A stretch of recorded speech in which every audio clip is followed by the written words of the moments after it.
Hello everybody, I'm Joshua Colson with Warrior Poet, and welcome to the lab, or Daniel's basement as we like to call it. Today, got something very special for you. It's our very first video blog entry in the Poet's Pen. So I'm always excited when we add some new capability or something new to the company. And then we also have this really exciting thing of not just a great new capability, but a great topic. And so I really can't wait to present this to you. So without further ado, we're going to jump right into it. And what we're going to be discussing is kind of a topic that's kind of mystifying, and people are really uncomfortable when you talk about it. But it's really something that's very pivotal to really think about and question. And it's really not that mystical of a subject when you really get down to it. And that is, what is the nature of righteousness? And righteousness, when I say righteousness, what I'm trying to get into is, what is right action? Or the state of being right.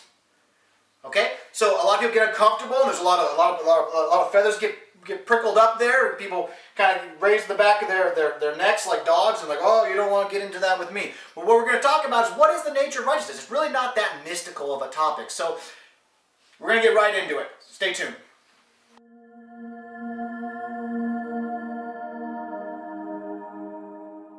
So we'll get right into it, and we got a really awesome anecdote that really displays the idea of what is righteousness, what is the nature of righteousness. And it's a story of Alexander the Gymnosophist. Okay, so Alexander the Great, he's a great conqueror, a Macedonian king, conquers most of the known world back in the 300 BC time period. He's backed by a large army, conquers most of Greece, Egypt, Palestine, just a huge empire, reaching all the way into India. Well, he's walking along the Indus River, which is nowadays in Pakistan, and he sees this man sitting in a cross-legged lotus position, and he's what the Greeks call the Gymnosophist, which is a naked philosopher in Greek. And he's basically what you would see nowadays. He's a yogi. And he's sitting there, and he's holding the dirt, and he's looking up into the sky and just examining things, really taking in his surroundings. And Alexander's puzzled by this. So Alexander goes up and asks the Gymnosophist, excuse me, what are you doing? And the Gymnosophist, of course, pauses for a minute and says very slowly, I am experiencing nothingness. And of course there's this pause, I'm sure, as both of them take that in, that statement. And then the yogi asks Alexander, what are you doing? And Alexander, probably in his very matter-of-fact way that a conqueror like that would have, says, I'm conquering the world. And the story says that both individuals separated their ways, laughing at each other, thinking the other one's a fool, because the Gymnosophist is thinking to himself, why is this little upstart going around conquering the world, which will only be reconquered years later by yet another man, and conquered years later from underneath that man. And then Alexander's thinking to himself, what is this old man doing in the dirt? Doing nothing with his life. Doesn't he know he's going to die? Doesn't he know he needs to do something with his life? What's really neat about this story is that it fits so well in with our topic. What is the nature of righteousness? And that's really what we're grappling with here. So you have these two individuals who both come from different perspectives. They have learned different mythologies, different ways of looking at the world.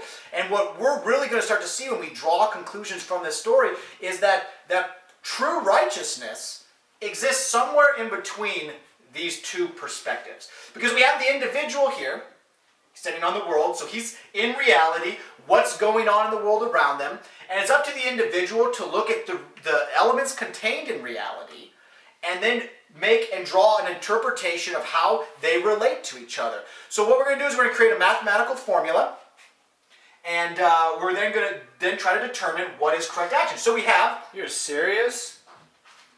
A mathematical formula now?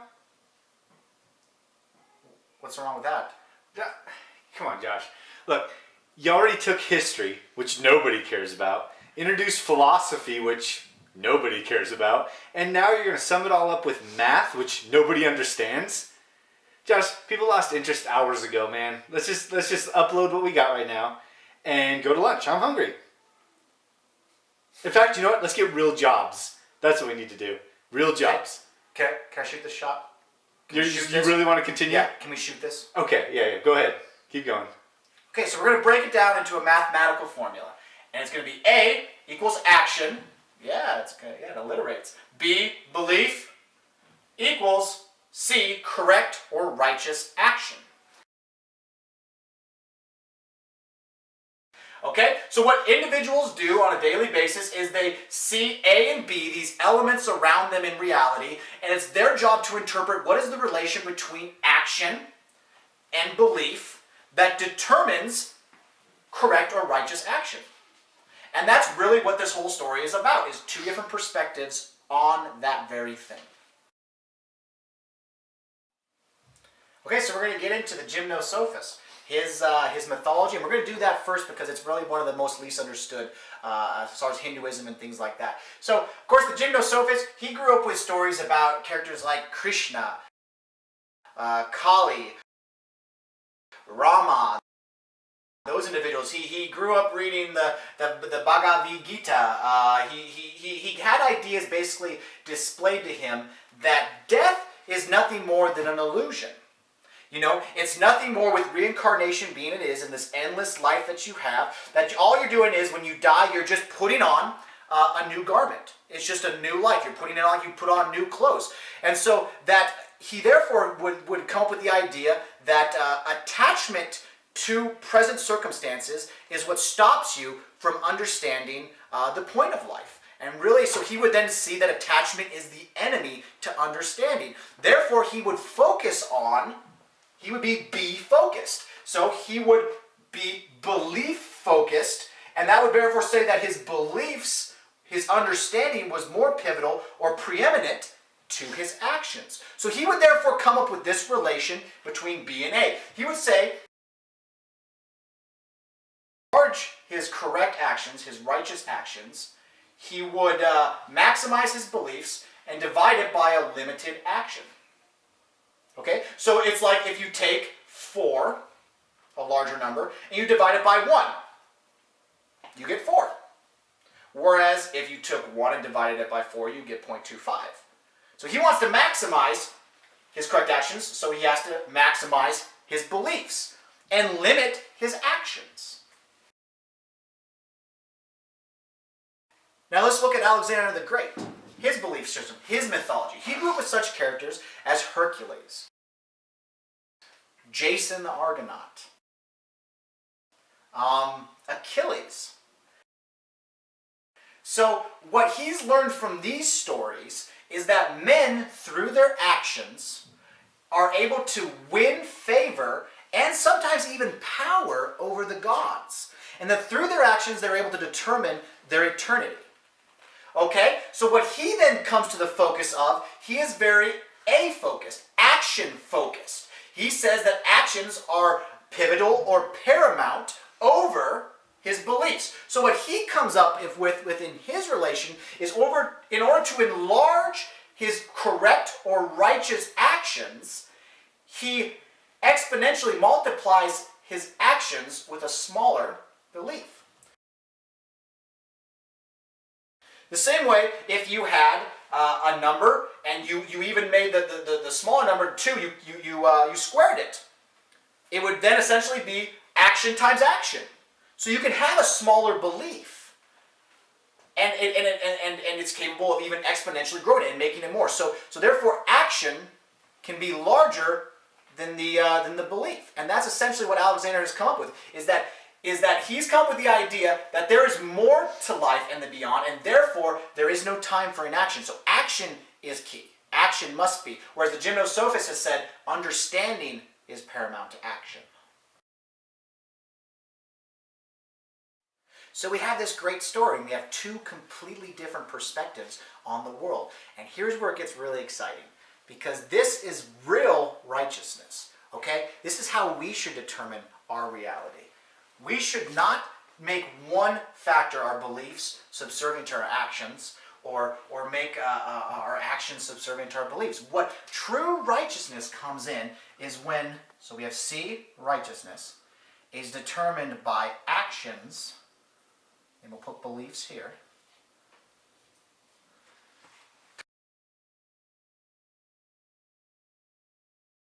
times each other. So what we're essentially saying is that actions and belief are equals. So I can just as easily put righteous behavior equals belief times action. So all action and belief are doing is multiplying the power of the other. One's not more important than the other. So it's that mutual blending of a person whose actions spring from their belief. But their belief determines their actions. So what we're finding is that righteousness is not whether you believe belief is more important or whether you believe action is more important. It's when you find that nice medium between your actions and your beliefs, when one flows from the other and one strengthens the other. It's that mutually supporting dualism. And when I say those words, what do you think of when you think of the company? Warrior, poet. And that's what my company is called, Warrior Poet. Because we have Alexander's taking the warrior side, action above all. We have the Gymnosophist, he's taking the poet, belief above all.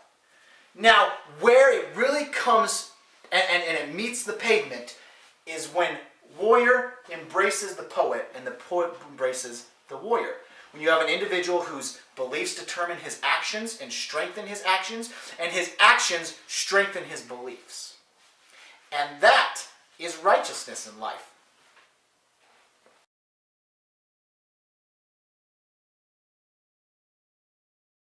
Go ahead. It's time. Hey Josh, you want my watch? My Apple Watch?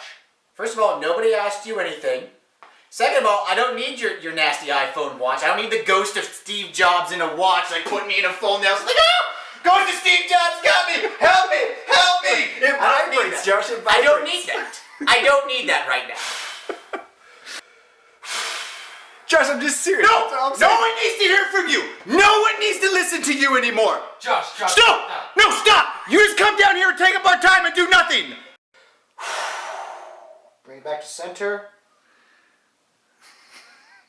Okay, ready to go.